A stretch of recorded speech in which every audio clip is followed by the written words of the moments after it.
Tidak banyak yang tahu tentang salib. Bagaimana sejarah adanya salib? Salib dalam bahasa Yunani disebut stauros atau skolops. Dalam bahasa Latin disebut crux simplex. Dalam bahasa Arab disebut al-salib, yang dipahami sebagai dua balok kayu yang bersilang membentuk sudut 90 derajat sehingga terbagi dalam 4 arah. Salib adalah alat hukuman mati yang ngeri dan memalukan.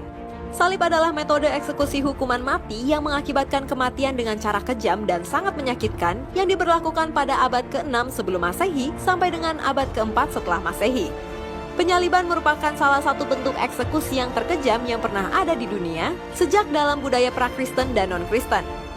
Esensi dari penyaliban bukanlah kematian itu sendiri, melainkan penderitaan saat menjelang kematian.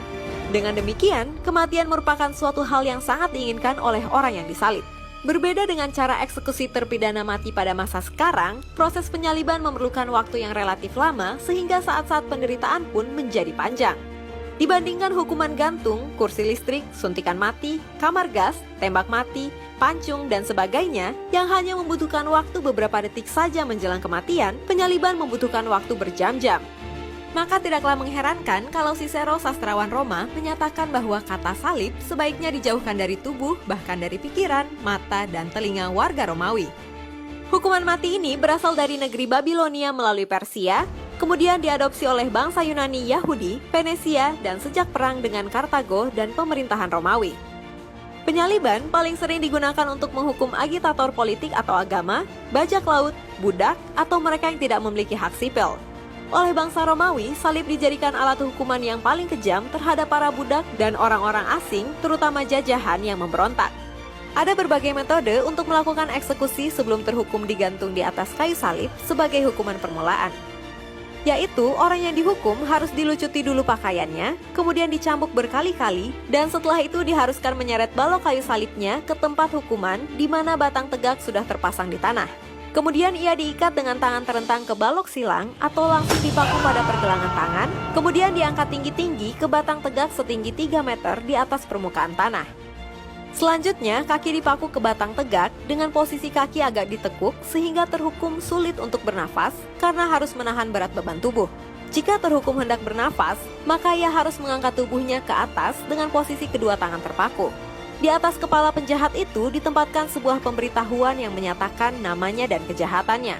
Kematian di atas kayu salib hanya disebabkan oleh kelelahan atau gagal jantung, atau dipercepat oleh eksekutor dengan menghancurkan kedua kaki dengan tongkat besi, sehingga goncangan dan sesak napas segera mengakhiri hidup si terhukum. Berikut ini adalah catatan sejarah raja-raja yang pernah memberlakukan salib untuk hukuman mati, yaitu Darius I, Raja Persia, menyalibkan 3.000 lawan politiknya di Babel pada tahun 519 sebelum Masehi. Alexander Jannaeus, Raja dan Imam Besar Yuda, menyalibkan 800 musuh Farisi pada 88 sebelum Masehi. Dan sekitar tahun 32 Masehi, Pontius Pilatus memerintahkan agar Yesus dari Nazaret dihukum mati dengan cara disalibkan. Kemudian pada tahun 337 Masehi, Konstantin Agung menghapuskan hukuman salib dari Kekaisaran Romawi karena pemujaan untuk Yesus Kristus, korban penyaliban dipandang yang paling terkenal. Jadi, salib adalah bentuk eksekusi bagi terpidana mati yang bermula pada abad ke-6 sebelum Masehi dan abad ke-4 Masehi untuk menebus semua pelanggarannya. Namun makna salib ini menjadi berbeda sejak Pontius Pilatus memerintahkan agar Yesus dari Nazaret dihukum mati dengan cara disalibkan. Ada 3 versi alasan penyaliban Yesus. Yang pertama adalah versi Romawi. Yesus dihukum mati melalui salib karena dianggap pemberontak dan pengacau masyarakat saat Yesus mengusir orang di Bait Allah. Yang kedua adalah versi Yahudi. Yesus dihukum mati melalui salib karena dianggap menghujat Allah, lalu dituduh sebagai nabi palsu dan melawan hukum Sabat. Dan yang ketiga adalah versi Kristen.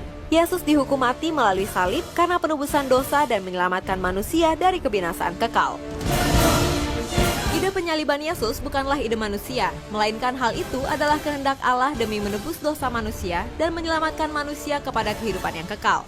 Allah tahu bahwa manusia tidak akan pernah bisa menebus dosanya sendiri. Itu sebabnya dalam perjanjian lama di Alkitab, ketika seseorang berdosa, maka dia harus mengambil seekor hewan yang tak bercacat untuk dijadikan kurban sebagai penebusan dosanya.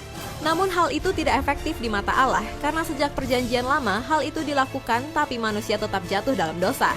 Artinya, manusia tetap menjadi tawanan dosa dan hamba iblis. Itu sebabnya ia sendiri turun dari surga, menjelma menjadi manusia yang tak bercacat, namanya Yesus, menjadikan dirinya korban untuk penebusan dosa manusia sekali untuk selama-lamanya, dan barang siapa yang percaya kepadanya akan beroleh hidup yang kekal.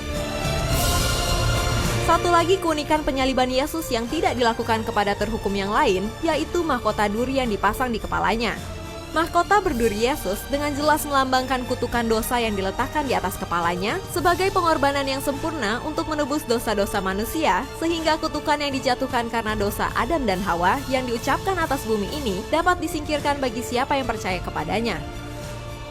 Dengan kematian Yesus di kayu salib dan kebangkitannya, Yesus telah mengambil alih kembali kuasa atas maut yang sempat jatuh ke tangan setan karena dosa Adam dan Hawa. Sekarang kita memiliki kuasa atas dosa dan setan. Dalam nama Yesus semua telah ditaklukkan dan dikalahkan. Ini adalah kabar baik bagi semua orang. Demikian pula Paulus mengatakan bahwa salib Kristus bagi orang-orang Yahudi adalah batu sandungan dan bagi orang bukan Yahudi adalah kebodohan. Kita yang percaya kepada Yesus adalah juga Yahudi secara rohani. Demikian fakta Alkitab tentang salib.